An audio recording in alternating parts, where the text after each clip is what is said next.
Hey, welcome back to the shop. I'm taking a break from knives for a few hours. Um, I just wanted to build an axe. It relaxes me. I enjoy it. Got this really cool axe that I got. Well, I've had it, and I sent it to a guy to get something pretty special done to it. Check this out: a mirror polished Connecticut pattern Kelly Axe and Tool Co. Connecticut. Look at that. Just freaking gorgeous. I told him to leave the edge on it because I'm going to put my own edge on it, but it's got a little nick there that I'm going to take care of. I'm going to hang it on this really pretty. Look at the grain in that Whiskey River 28C. In my opinion, I think Connecticut patterns should be hung on shorter handles. So that's what I'm going to do. When I build an axe, I like to build it how I would swing it. So this is what I like. Look at that. Anyway, I have the red oak wedge, and I'm going to be using it to wedge it in. And let's get the handle fitted. Yeah.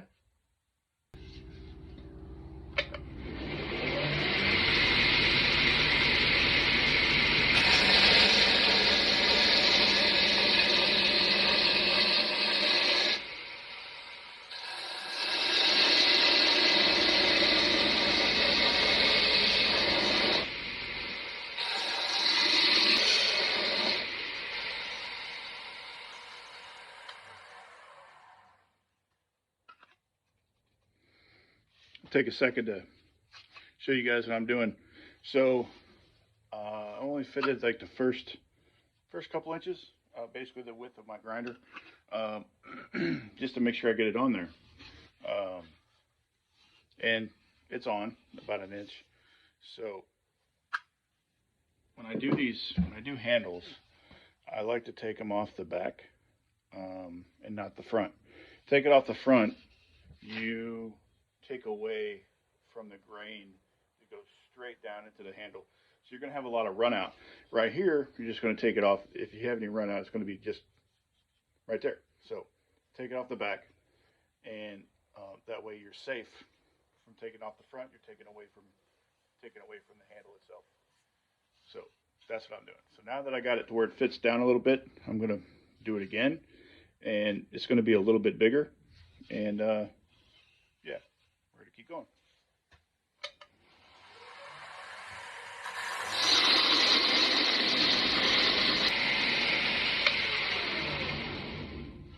So this is where I'm at, probably about 2 inches down, but you can see it's got a pretty tight fit. So when it goes down, it starts compressing the wood, so you leave a little bit of mark there, a little bit there, and there's a little bit of a ledge there. So I'm going to take it off the back. Like I said, I don't like taking it off the front, so I'll take it off the back, and that'll kind of ease it back some, so the front's not getting caught up. So yeah, that's where I'm at. And I'll take off a little bit. It'll let you know where to take it off. Just a little bit there, and a little bit there, and a little bit from the back to keep from the front from making a shelf. We're gonna do.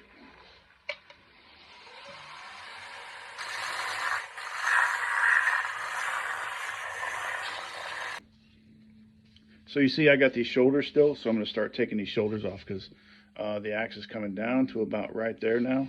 So I'm going to take the shoulders off. That way it's a smooth transition. You don't want a shelf there. And also, see the radius on my 12-inch contact wheel?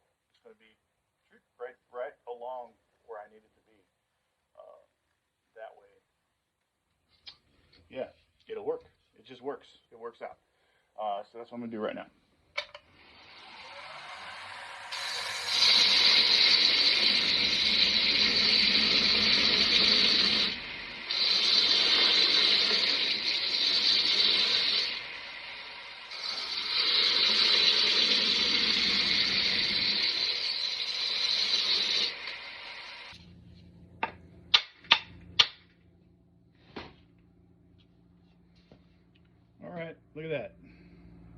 By the way, I don't know if I mentioned it, but the guy that shined this axe up for me, his name's Tony from Tony's Restorations. You can check him out on the Facebook page. Tony's Restorations. Go check him out. He does some really awesome work. Anyway, so we got this down as far as we really need to. We got pretty good contact all the way around on the bottom, except for a little bit right there. So I'm going to bring it down just a touch to make sure we get good contact there. And yeah, we're gonna. So you see, Connecticut patterns. They're a little bit thin. So I'm gonna thin out this handle down to about right here. That way, it looks more befitting of this axe head. So yeah, I'm gonna take care of that. All right. So if you see here, I took off a little bit here. That way, there wasn't a big long part of the shoulder neck area. So I made it here. So I just kind of made it a curve from the handle on the way up. So what I'm going to do is, since it's all rough sanded, I'm going to use a card scraper that I got from Whiskey River, and I'm going to clean all these scratches up. Be right back.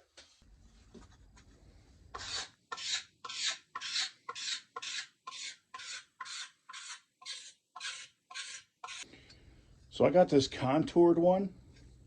It works really good for curved edges, so it doesn't give you so many lines. I mean, there's still going to be lines, just not so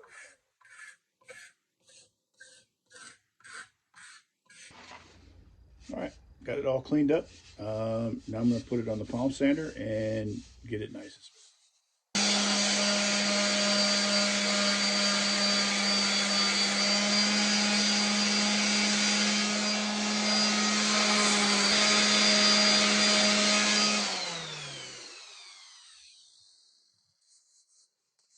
So I wanted to give the handle a good once over, so when I oil it, there's no blockages. So this is where we're at. Handle is ready to receive the head. So all we got to do is get the wedge straight, get the wedge made. I've said it a lot. So one of the best things you could do when you're hanging axe is wedging it correctly, pre making the wedge, and get it ready, prepping the wedge. So what I like to do is I'll stick it like in the back end right there, and just kind of figure out where that's at. So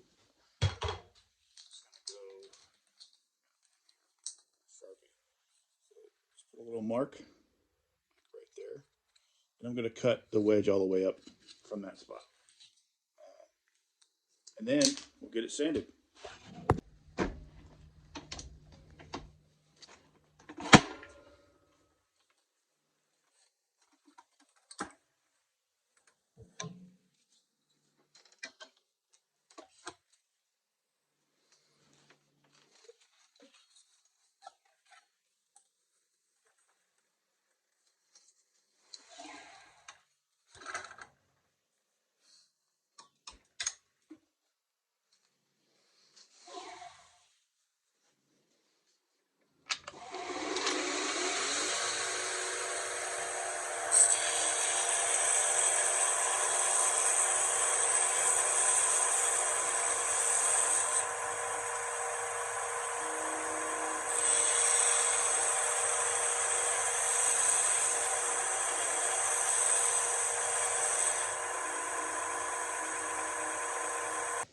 So I almost forgot. We got to sharpen this thing. So let's get an edge on it real quick.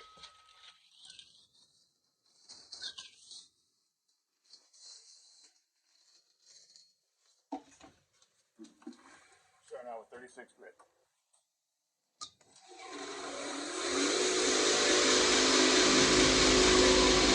Turn it up.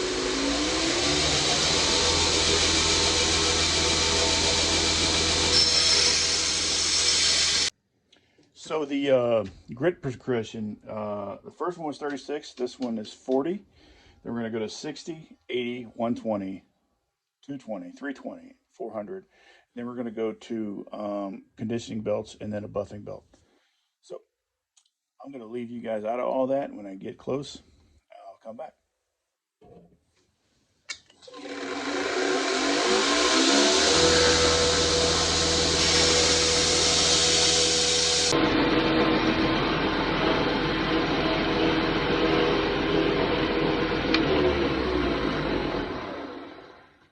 Look at that edge. Ooh-wee. She is crispy. Let's get this thing hung again. Finally. All right. Find my hammer.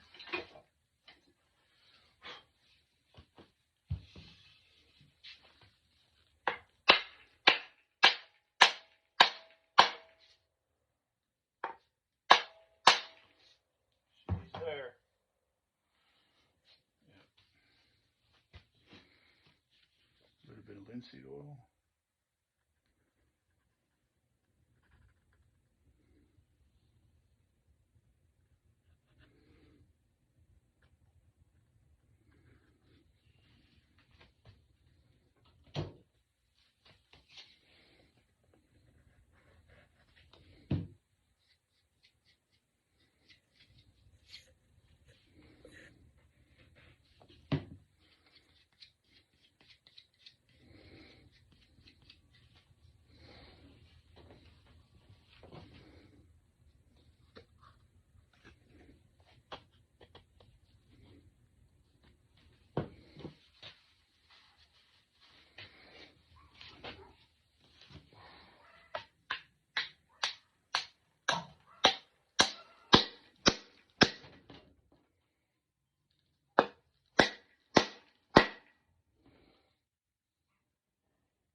There we go.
You guys got to see this thing. Look at that.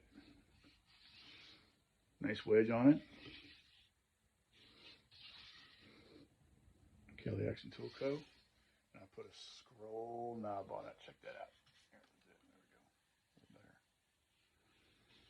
we go. Just a really cool axe.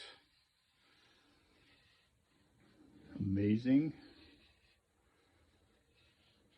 Nice sharp edge on it. Look at that.